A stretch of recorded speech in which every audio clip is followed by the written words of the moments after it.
The Togg T10X is an all-electric C-fragment SUV fabricated by Turkish automaker Togg, Turkey's vehicle undertaking gathering.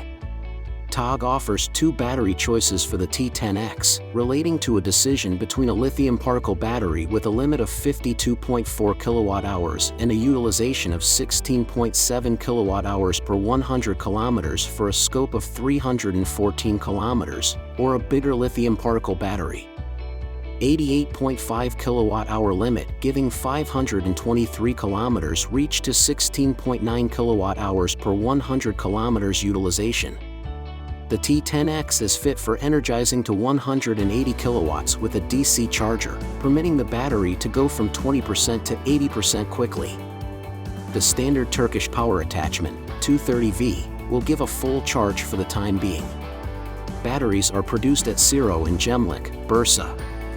Ciro's offices are situated close to the Togg processing plant.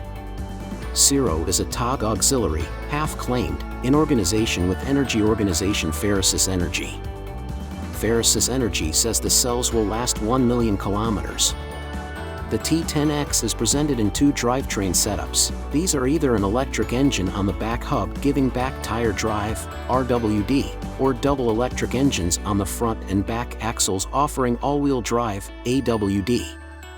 Its electric-controlled back tire drive, RWD, design conveys 160 kilowatts, 215 horsepower, and 350 Newton-meters of force, empowering 0 to 100 kilometers per hour in 7.6 seconds. The all-wheel drive, AWD, design with two electric engines creates 320 kilowatts, 430 horsepower, and 700 Newton-meters of force, empowering 0 to 100 kilometers per hour to be arrived at in 4.8 seconds. Costs for Togg's discretionary highlights are $767.40 for the V1 send-off unique bundle, $1,511.1 for the V2 send-off extraordinary bundle, $959.25 for the all-encompassing glass rooftop, and $959.25 for the Meridian Premium sound framework.